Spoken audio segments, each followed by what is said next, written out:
Time now for sports on 104.7 The Cave. Here's Ned Reynolds.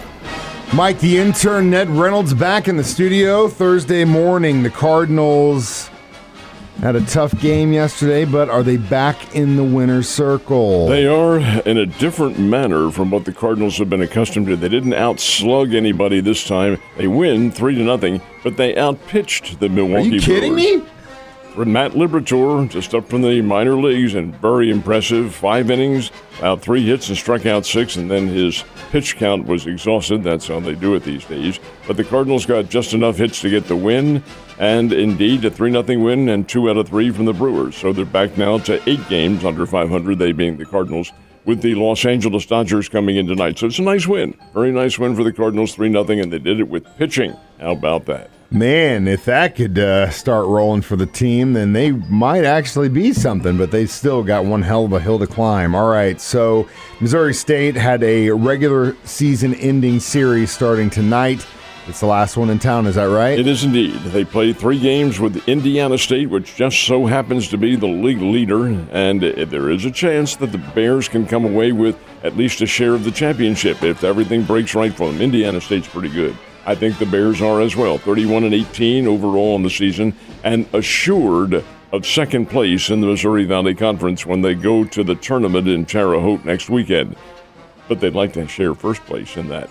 And to do so, the Bears would have to sweep Indiana State. Well, that's tonight, tomorrow night, weather permitting, and then on Saturday. Now, regular season's ending on a Saturday because the Missouri Valley Conference postseason tournament in Terre Haute begins on Tuesday with play-in games, so everybody gets a couple of days off.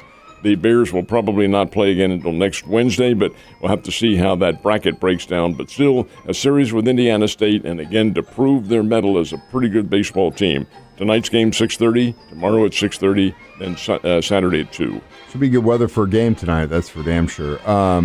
They had a pretty good season overall. Bears? Yeah.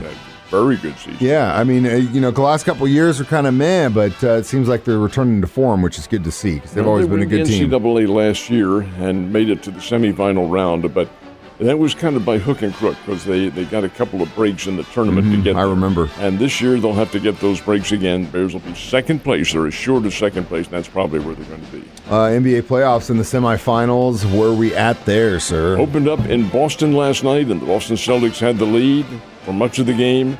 But at the end of the game, they did not have the lead. The Miami Heat win it 123-116, and Miami takes a 1-0 lead over the Celtics. This Miami team, with Jimmy Butler on there, he has really come on here in the postseason. Now, Jimmy Butler's an old pro. Heck, he's been around for years and years, one time All-America at Marquette, and he has taken a leadership of this ball club, and he is leading them. Miami comes away with a big win. Boston kind of folded down the stretch. That's a very interesting set of circumstances for them, but they did, and Miami takes a 1-0 lead. The Western Conference semifinal, Denver and Los Angeles, resumes tonight, and Denver leads that one 1-0. Who do you like going all the way to the end? I've always said all season long that Denver's the best team in the NBA. Best team does not always win. This is a protracted playoff situation, but my pick when the playoffs ended pretty much when the contenders took over and the pretenders were out of there was Denver versus Boston. But we'll see what happens. We'll see. That'll be one hell of a matchup. So we talked about the St. Louis Cardinals win against Milwaukee with pitching, of all things, yesterday. But how'd the Royals do? How about if we talk about the Royals winning again and making it 2 straight over a club that everyone thought was built to go all the way to the World Series, and still might, who knows, the San Diego Padres. Royals beat them again, 4-3 yesterday afternoon out in San Diego. This Padres ball club, they seem to have the sticks on this team, but their power surge is not very good at all. And neither is Kansas City, obviously, but that's the Royals' 14th win. They take 2 out of 3 from the Padres, and that's pretty good. 4-3, they get the win. Now, the Springbirds played down in Springdale, Arkansas, and win 11-2 over Northwest Arkansas, and Springfield now has a record of 15-20 on the year. That series continues tonight, tomorrow, right into Sunday, and then the Springbirds return home to Hammons Field for the series. Good to see our Missouri teams finally getting some dubs, my guy. All right, so we talked about a little bit about the prep high school baseball scene yesterday. Where are we at right now? We are in the semifinals and finals. Some of these district games are over. They were over as of yesterday, but some are still in contention. We had wins for Republic, which is a very good team, beat Kickapoo. Nixa defeats Ozark on that backyard rivalry down in Christian County. Willard, a very good Willard team, beats Branson 3-2. And then something of an upset. Springfield Glendale knocked off Camdenton 7-4. Just 2 weeks ago, Camdenton had beaten Glendale 10-0. So you see that's baseball. They're the variables involved in the game. Anything can happen, and usually does. Logan Rogersville, one of the top teams in the state, lose in the district to their arch rival Springfield Catholic. 2-1 was the final. So Catholic goes into the next round of competition. And how about Springfield's Greenwood Blue Jays? In their second year of varsity competition, they have not had baseball there. Second year, they win their district, beat Dora 6-0, and now go on to the sectionals next Wednesday against Oak Ridge. That's pretty good. Chris Adams and the Greenwood Blue Jays, second year baseball, and here they are flexing their muscle. That's pretty fair. No, they've got a pretty good pedigree to choose from, though. So, it's the second year, but they got some good kids on that team, man, and that's all it takes.